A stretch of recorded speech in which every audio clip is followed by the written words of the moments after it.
All right, it's not every day we have the son of a Hall of Famer here on the set. We do now.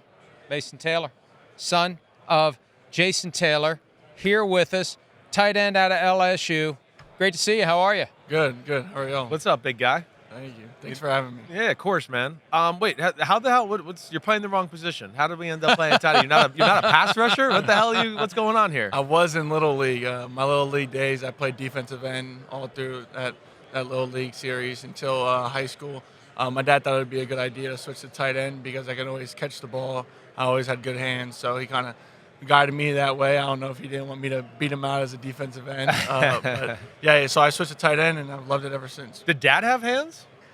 Not that I know of. Yeah, No, I was gonna say I don't know of. remember any playing. That's got to be from my mom's side of the family. Okay, good. You got it from mom. Well, we know Dad didn't have hair. I have a hard time looking at you without picturing you with a bald head like your dad. Are you going to take Dad's haircut at some point? Oh, I hope not. I want to keep this as long as I can. My brother, he's got his hairline's going back a little bit, so I mean, I give him a hard time, but hopefully mine's staying on for got to be a little bit longer. For sure. I got to play against your dad a few times in preseason and in the regular season, and I just first off want to tell you that it was annoying playing against him. All right, and we had a right tackle that we called Brontosaurus because he had big body, little brain, so we had fun with that. That's what we used to call him. All right, and he had to block your guy and your dad, and he was always nervous as hell when it was like somebody like that or Julius Peppers. And like the first time I played against your dad, I remember the first few times dropping back and having to peek over my shoulder every time because I was like, I don't know if our guy can block him over here. I'm not sure. So tell your dad I said thanks, all right? I got you. What's the best football lesson your dad ever taught you? I would say just be where your feet are, especially through this process. I mean, it's a it's going to be a long year. I mean, up until after the NFL season. In 2026, so it's going to be a long year. Being where your feet are, enjoying the moment. So coming out here and taking it all in, not being nervous for this type of stuff. And if you worked your whole life for this, and I've been set up by my great family, having supported me through my time at St. Thomas to LSU till now, and just really being where your feet are at and taking advantage of every opportunity you get. What the next phase of your game here, right? What do you got to improve on for your next step in the NFL? Yeah, that's just improving on the little things, and that's the little things of being that complete tight end that I harp on and I take pride in, and that's doing everything in the run game, the pass game, and the protection as well. So just doing everything like that and being more technical at it, getting consistent in the areas of getting in position to make blocks, not just relying on your strength because it's going to make a difference in the NFL for sure. Yeah. Your dad made his legacy as a member of the Miami Dolphins. Do you want to basically continue in the family business, or do you want to make your own way with a different team? I mean, to be honest, any opportunity from any team would be a blessing for me. It'd mean a lot to go home, of course, and stay home where him and my uncle were. But at the same time, I mean, I didn't want to stay in state for college, so I was going to LSU and going out to state. So I'm always open to going somewhere for any opportunity opens up and any team wants to take me. Combine, you doing everything? I'm going to be doing the field workout and all the testing. I'm going to be doing at Pro Day on March 26th. Okay, cool. So. What about, and you weighed in and measured and all that done? That's tomorrow. That's tomorrow, right? So what are you going to weigh in at, you think? Usually I'm 250 to 255. Damn, I saw that. That's why I wanted to ask you. It's the easiest 250 ever. Yeah, right? I feel pretty good. But that's your spot you want to Yeah. be? You're not looking to try to gain a little weight or anything. You feel best there. Yeah, 250 to 255 range. Feel light enough to run fast, but heavy enough to sustain those Move some blocks. people and Yep. block. Yeah. Sir. Mason mentioned his uncle. His uncle is Hall of Fame linebacker Zach Thomas. Between him and your dad, which one are you least likely to mess with? At least on the field or off Anywhere. Just in life, anywhere. Which guy are you more likely to run from? I'd say my dad. I love Zach. Zach's a really great person, and so is my dad. But I think growing up with my dad and him getting on me when I was a kid and all that stuff, I'd definitely say I'm more scared of my dad. So Dad would get on you a little as a kid? He was pretty tough? For sure. He Yep. was. So Dad was the guy where you knew if you did something wrong, it's like, oh, man, Dad's going to be home in a little bit. I'm gonna Always get it. tuck away towards my mom. Yep. Yeah, right. That's how it works in my house. I get that.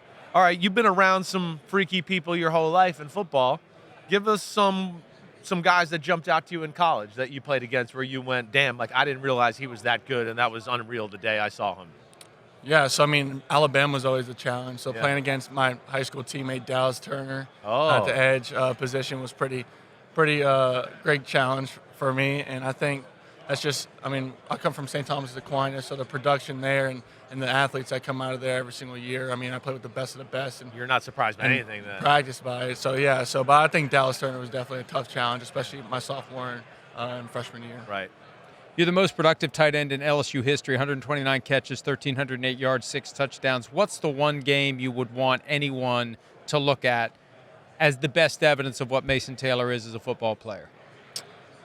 I'd say date back to my freshman year, the Alabama game. Wow. Just to show my resilience through such a high pressure situation at being 18 years old. I pride myself on maturing fast and, being ready for those moments.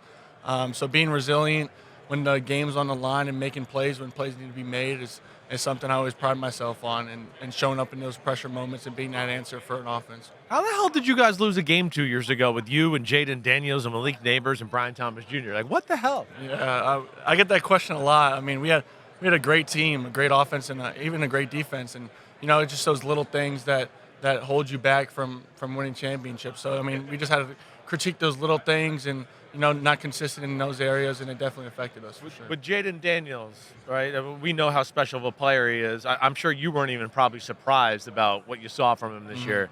But, like, what is it about him that makes him special to you and your experience there? Hard work.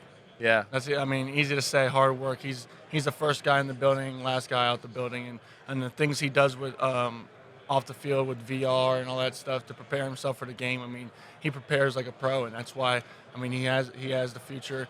The future is in his hands, and of course, what he did this first year. I mean, I wasn't surprised. A lot of people were. A lot of people doubted him, but I was definitely not surprised because I see the type of athlete and person he is. You mentioned VR, virtual reality. Was he doing that at LSU as well? Yes, sir. It's funny because when they first developed technology, the companies that make it were trying to get the word out. Yeah. But then the players and the teams that use it were like, don't tell anybody. Don't tell anybody about it, right? Because it works, and they don't want to let the world know that it's such an important tool. But it is. It gives you ways to get live reps without getting live reps. Exactly, especially for a quarterback. Yes, sir. Yeah. Do you use it? I used it a couple times. I don't use it as often as Jaden did, but he loved it. I mean, some guys like it, some guys don't, but he loved it. And, he put it into his routine, and it definitely helped him and benefited him. Any of the drills a pain in the ass dealing with, for the combine? Like, I've asked a few guys, like, what's the most annoying one to prepare for, right? I hated the yell drill in the process. You got one right now where you're like, damn, it's just every day. I got to think about this hard and struggle through it. I mean, not really. It's not really, I guess, a football drill. So, I mean, you're training for something else. You're not really training for football. You're training for times. It's a little different, but I wouldn't say anything's really aggravating or hard. It's just different. You're not training for football. Right. What's the one area of your game you believe you need to improve on the most to be competitive at the next level? Yeah, I think being that all-around tight end, just the techniques in the run game and the pass game, those little things are going to be what separates you in the NFL. So making sure I get my body in the right position with my footwork and not lacking technique is going to be huge for me. Your favorite tight end growing up or now? Who is it?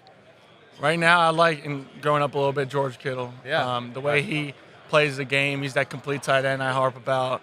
And how he has fun with it. He's always laughing, joking around with the guys. At the end of the day, it's a football game. And you're going out there with guys on your team, your teammates that you build a brotherhood with the whole year. And, I mean, it's fun at the end of the day. So seeing him do it, get guys on the floor, go make plays on the perimeter, and go score touchdowns, and how he has fun with it is definitely good to see. We had a guy earlier in the show that just turned 21 early in this month. Did you say before we got started that you're still 20? Yeah, I'm 20. When do you turn 21? In May. Yes, Wow. Well, happy birthday in advance. Thank you. You'll get an early birthday present based upon where you get drafted. Yeah. Definitely. Where will you be on draft day? Draft day, I would be at home. At home in Plantation, Florida. Yes, sir.